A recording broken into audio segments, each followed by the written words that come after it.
La pregunta recurrente sobre las características que debe tener el próximo presidente de la República Mexicana, pues son muy obvias. Creo que es una pregunta que comúnmente se le hace a los políticos,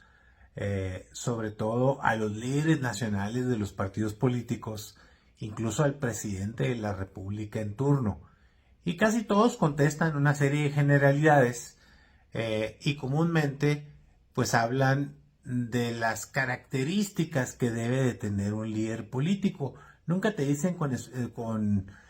precisión, con puntualidad, nombres, apellidos o cosas, porque es parte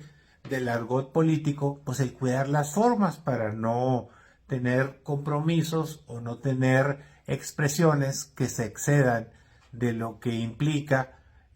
hablar de realidades ya cuando hay candidatos de cada partido o de las alianzas buscando la presidencia de la República. Por eso es muy importante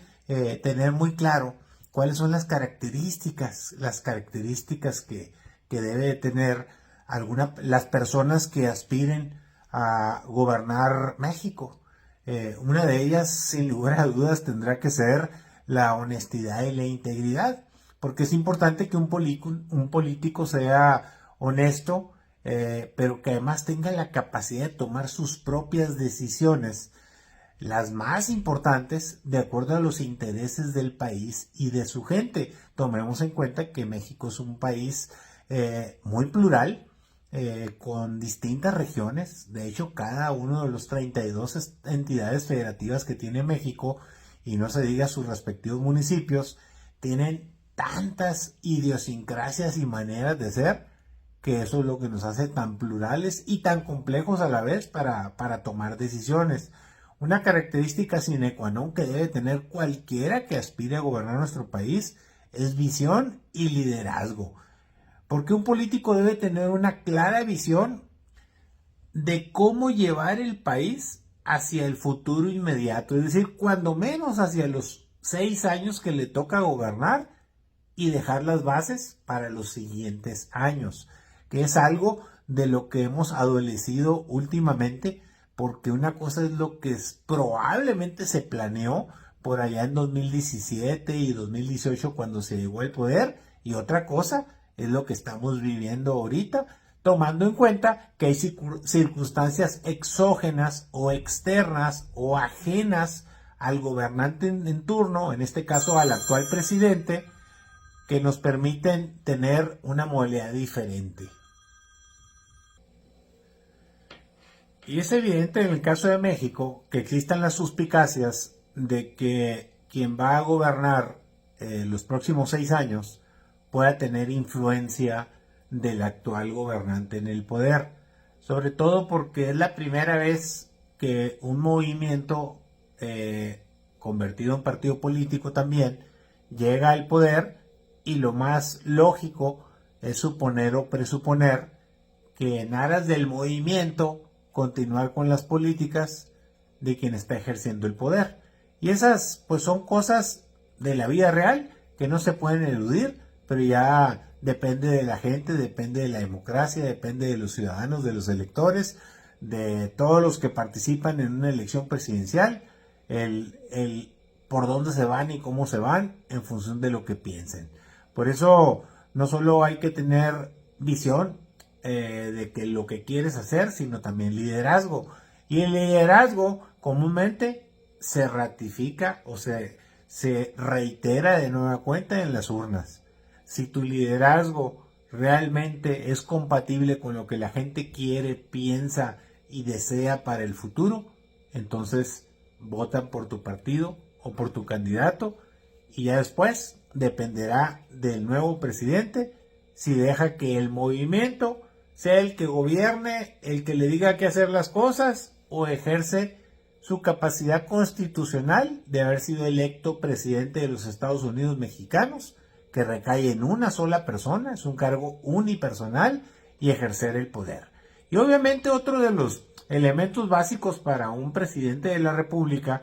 es la empatía y el compromiso. La empatía con la ciudadanía, que le caiga bien, que lo vean bien, que le crean lo que dicen, y sobre todo que haga compromisos claros de qué cosas va a dejar y qué cosas va a continuar y qué cosas va a modificar. De lo contrario, pues nos puede sugerir que solo nos digan cosas para hablarnos dulce y bonito al oído, para convencer a la ciudadanía en general, a la gente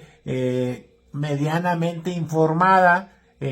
comúnmente con promesas y con ofrecimientos que después vemos con el tiempo que se contraponen totalmente con lo que haces cuando ya estás en el gobierno. Obviamente, otro punto fundamental de quien es presidente de la República,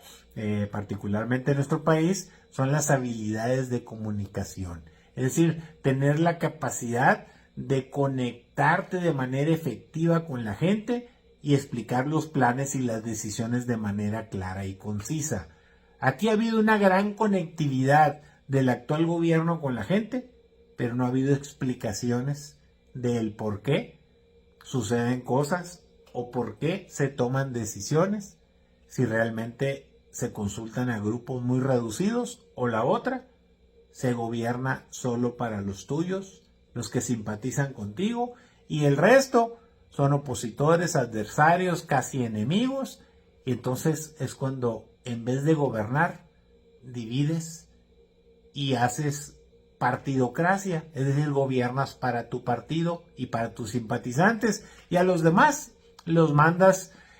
simple y sencillamente al rincón de los recuerdos. No te acuerdas de ellos, no gobiernas para ellos y haces lo que tú quieres. Finalmente, un gobernante o un presidente de México tiene que tener adaptabilidad y tiene que tener flexibilidad. Es decir, se tiene que adaptar a las circunstancias, como en el caso, por ejemplo, de una pandemia o una crisis económica mundial, de una economía de preguerra o de guerra, de los movimientos globales que suceden en el planeta, producto del calentamiento global, por ejemplo, de la naturaleza, o los grandes movimientos económicos como los que estamos viendo con el nearshoring, o las empresas que se quieren cambiar de un continente a otro, o que pueden venir por circunstancias especiales a nuestro país. Es decir, tiene que haber mucho adaptarte y ser flexible. Con todas esas características,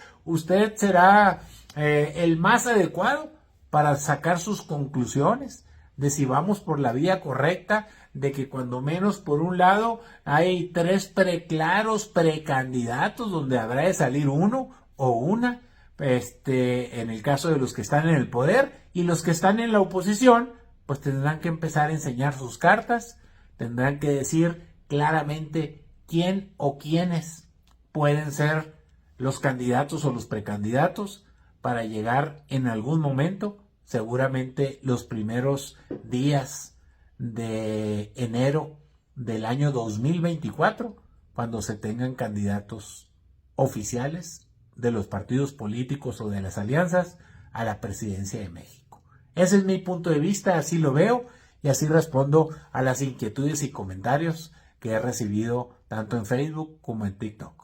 Gracias por escucharme, saludos, que tenga buen día.